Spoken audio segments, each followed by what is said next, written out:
gonna get you out of here. I have a plan. What are we doing here?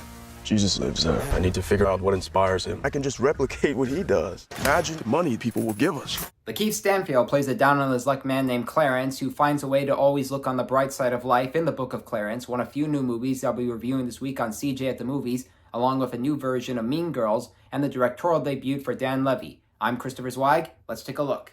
In this biblical satire from the Harder They Fall filmmaker James Samuel, Clarence tries to be the 13th apostle like his twin brother, but to no avail, so he decides to pose as the Messiah with the help of his friends, played by R.J. Seiler and Caleb McLaughlin, and a strong slave he frees, Barabbas, played by Omar Sy. Oh, dead one, open your eyes. Elijah. Of course, his phony miracles send him on a dangerous path, you know, the kind that got the real Jesus crucified. If you give me Jesus of Nazareth, I will let you walk free. And I will give you power, wealth.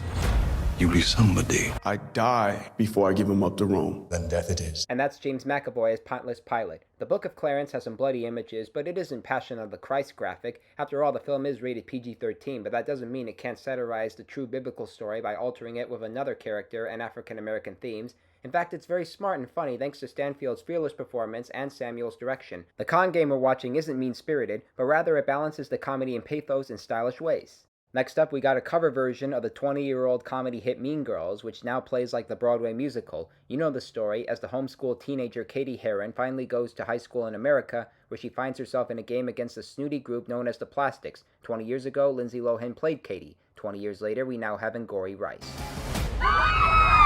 Why are you dressed so scary? It's Halloween. Katie, if you don't dress slutty, that is slut-shaming us. That's just unprofessional. Jacquel Spivey and Auli'i Cravalho play Katie's new friends, who all come up with their own elaborate ways of getting back at the Plastics leader Regina George, played by Renee Rapp, who reprises her stage role. Look at this thing! I can't even see it! Like a face breath. Also returning to their parts are the original film's writer and co-star Tina Fey as the math teacher Miss Norbury and Tim Meadows as Principal Duvall, so it can be a fun nostalgic trip, especially when it chooses to spice things up with the singing and dancing. But the problem with this Mean Girls cover is that it plays it a bit too safe and has certain scenes inferior to the original's moments. There were times when I was entertained by its choice of exuberance, and times when I wished it would step outside its comfort zone. I can't really recommend it, but see what you think. I usually would stick to the classics. Okay, here's something I don't stick to. It's called The Beekeeper of Jason Statham as a former operative who lives out his quiet life as a beekeeper. His kind neighbor, Felicia Rashad, becomes a suicidal victim of an online scamming empire, which resorts in him taking matters in his own hands. No guns, just his fists and some gas cans. This is private property. Do you know what they do here? Scamming the weakest in our society. Buddy, I'm counting to 3. 1, 2, 3. There, I did it for you. His actions earn the attention of the FBI, the young Empire boss Josh Hutcherson, and his CIA director babysitter Jeremy Irons. Beekeepers is a special program outside the chain of command. I protect the hive. When the system is out of balance, I correct it. I was a victim of identity theft last year, and so it was a real pleasure for me to watch Statham's character punishing the scammers, but The Beekeeper ends up becoming too bombastic for me to call it a B movie. I'm not saying it in B format because that joke has worn out its welcome, so I think we can agree you can skip it.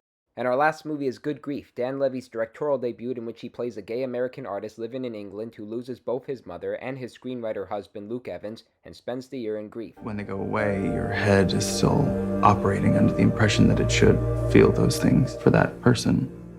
When he finds out from his lawyer that his dead husband had a house in Paris whom he shared with another man, he tricks his best friends Himish Patel and Ruth Negga into spending the weekend with him as a thank you present for helping him through his grief, when in actuality he's trying to make sense out of this new piece of info. You must miss him. It's complicated. Yeah, love is that way.